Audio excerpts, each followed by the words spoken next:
So we've been speaking about Singapore as a leader in green hydrogen, and from one leading country to another, we're now going to turn to look at Indonesia. Speaking about Indonesia's blueprint for industrial decarbonization and regional energy leadership, very pleased to have Ricky Keha here. He's the VP for decarbonization for PLN. Ricky, look forward to your presentation.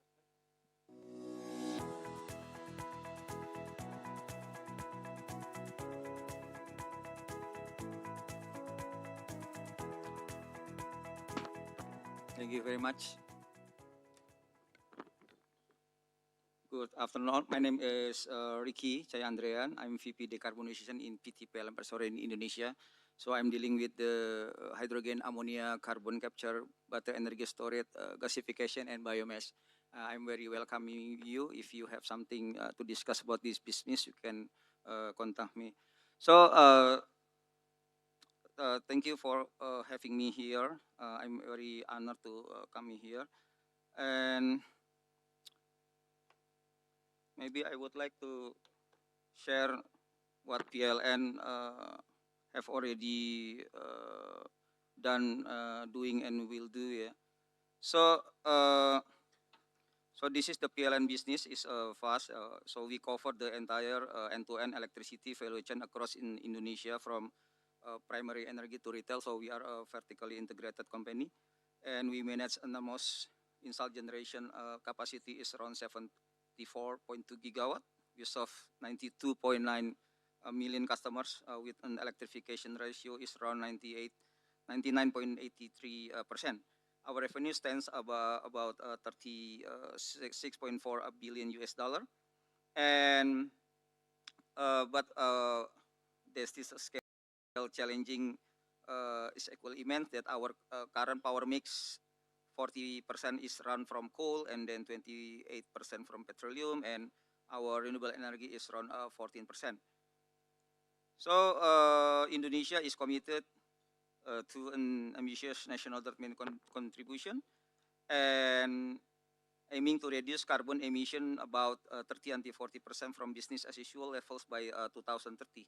So to meet this, PLN, we must fundamentally diverge from the business as usual scenario, which project our power sector's CO2 emission to exceed 1,000 million ton CO2, and our target is net zero emission by 2060. So to achieve this, we need a super enabler, and that enabler is convergence of our fast renewable energy potential. The future is green energy. So this is the core what our blueprint for the green energy hubs. So yeah, we know our decarbonization unit starts with the foundation truth. Indonesia is a land of abundant clean energy. We have a total theoretically potential renewable energy is around 3.6 terawatt, and maybe we can break down solar in Indonesia potential around 3.2 terawatt, hydro is 95 gigawatt, wind turbine 155 gigawatt potential, and geothermal is around 23 gigawatt. So in solar PV, yeah, our IPTL is a national electricity general plan for over 17 gigawatt of potential capacity, yeah, with major capacity in West Java, Central Java, and East Java. We project additional solar capacity will peak 3.9 gigawatt in 2033, and this is the wind turbine. Totally is around 7,100 megawatt in capacity, and then the major capacity is addition is planned in East Java is around 1,800 megawatt, and also Banten 1,400 megawatt. And then this is the bioenergy. We also have the potential in our PTL, and then this is the hydropower.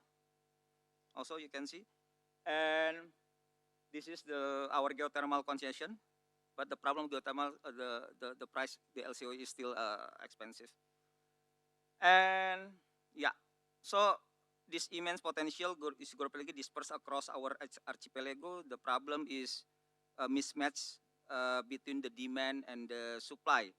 So to solve this problem, PLN is building the green enabling supergrid. This is a massive transmission network to bridge the supply demand and utilize cutting technology like AVDC, FAX, and ultra high voltage AC transmission system. So like in Sumatera Jawa, interconnection in 1,100 kilometer, and then Kalimantan Jawa 1,000 kilometer, and also backbone in Sulawesi is around 4,000 kilometer by 2026. And yeah, while the supergrid delivers green electron, we know the full decarbonization also require about the green molecule. Hydrogen is a key climate needed for the ambition decarbonization. So PLN is already building PLN trying to building the 21 gigawatt new renewable energy, and we have already producing the hydrogen in the 22 green hydrogen plant, and then building and then the first logistic and transport. We also have already established the refueling station in Jakarta, launched in February 2024. So this about the our primary focus for the green hydrogen is domestic decarbonization. Just for the power generation, S2 will be used for the dispatchable power, and also blending between natural gas and hydrogen, and also co-firing. Yeah, the demand is around 20 million ton per annum until 2050, and for the industry, the demand is around 3 million ton per annum by 2050, and is already in motion. And then for the transport, it's around 6 million ton per annum 2050. So uh, the area potential, renewable energy potential allow to look beyond domestic consumption to the regional energy leadership. The green hydrogen market in key ASEAN, Indonesia, Singapore, Japan, and South Korea is projected is around 168 million ton by 2050. And this is some kind of many project exporting country about the hydrogen. And yeah, from analysis, yeah, from PLN analysis, Japan and South Korea will account for a major portion of the demand sorry, and face a significant supply gap. And Singapore is expected to be earliest Southeast Asian country to see the demand take off, and driven by its profit and strategic position. And the required landed price in the to be competitive in Singapore is around 4.9 until 6.9 USD per kg, dropping to 3.1 until 4 USD per kg in 2040. So our goal is how to meet and beat this price point through the optimized renewable energy production. And this is kind of several major potential of taker in Japan, South Korea, Singapore, and also Indonesia. What PLN to consider. So to achieve low cost green hydrogen, the electricity source is paramount. We have assessed advantage and drawbacks various option. Yeah, hydro and geothermal, high reliability with a capacity factor is above 60% and also 80%. PV based and wind, the hybrid approach provide more consistent production with a project CF capacity factor is around 32%. So our national electricity for 2060, yeah, is will be shows the crucial role of this source. Yeah, 109 gigawatt solar, 73 gigawatt wind, 71 gigawatt hydro, and 23 gigawatt geothermal. So for the logistic transporting for the green molecule, yeah, the journey from the green hub to the customer, yeah, we can use compressed H2 tank, liquid hydrogen tank, and also shipping with the ammonia and methanol.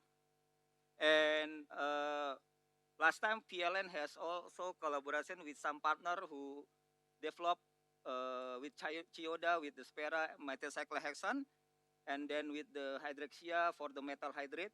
And the last one we collaborate with the Australian is Hydrolect for the magnesium from the carbon 280. So this is kind of alternative beside ammonia for the storage and transport.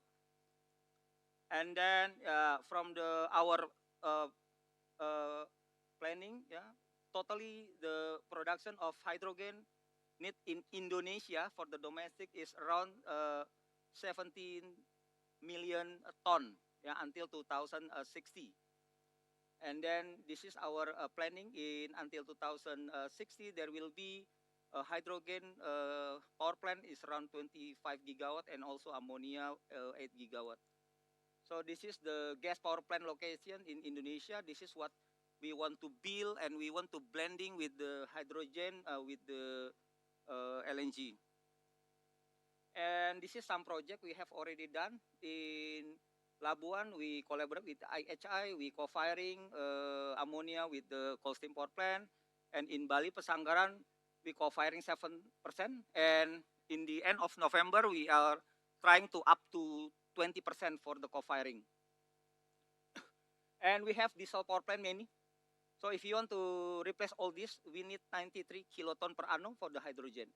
And this is what we have already demonstrated in one island in East Java.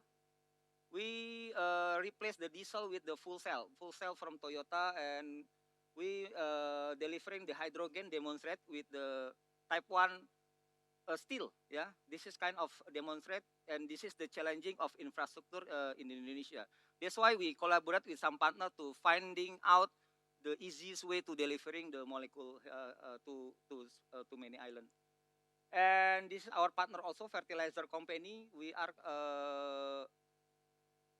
collaborating with them to producing the hydrogen to the ammonia. And last time we demonstrate conversion our hydrogen into ammonia, yeah, in Pupuk Kujang, yeah, in fertilizer company with my our partner. And this is what our government already done. They have a strategic hydrogen national for Indonesia to support all the business development hydrogen in Indonesia. And this is our staging, yeah. Until 2025, we are target production is around 120 kiloton per annum. 2035 until 2030, 2030 until 2035, above 1,000 KTPA, and above 2035 is above 5,000 KTPA. So this is our partner. This is some. There is still many partner we have already done. Yeah, we are very happy because they have their technology and to support PLN to speed up penetration of this hydrogen ecosystem in Indonesia, domestically and also later in for the export. And yeah, this is some target market because Indonesia is location is very strategic geographically. Yeah, we near with the Singapore, Japan, and Korea, and this is what we believe that Indonesia, which have renewable energy, and also have strategic location, can be a hub for hydrogen in Southeast Asia. And this is okay. This is the safer risk. I think last speaker has already done talking about the risk of the hydrogen, limited long-term off-taker. But no worry, PLN can be the off-taker because we have many projects, like I told you, needing the hydrogen. And then high upfront cost, yeah, and limited scale electrolyzer, and also geopolitical and regulatory risk. And the last time, so in summary, Indonesia is undertaking a transformation leap. We are moving from the fossil fuel dependent to the global energy hub.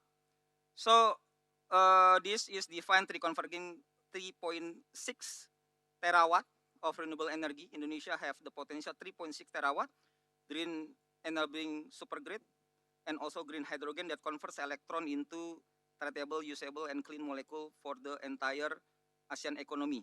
So we are not waiting for the future, we are building it.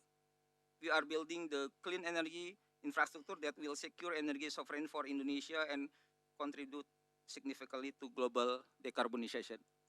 Thank you very much.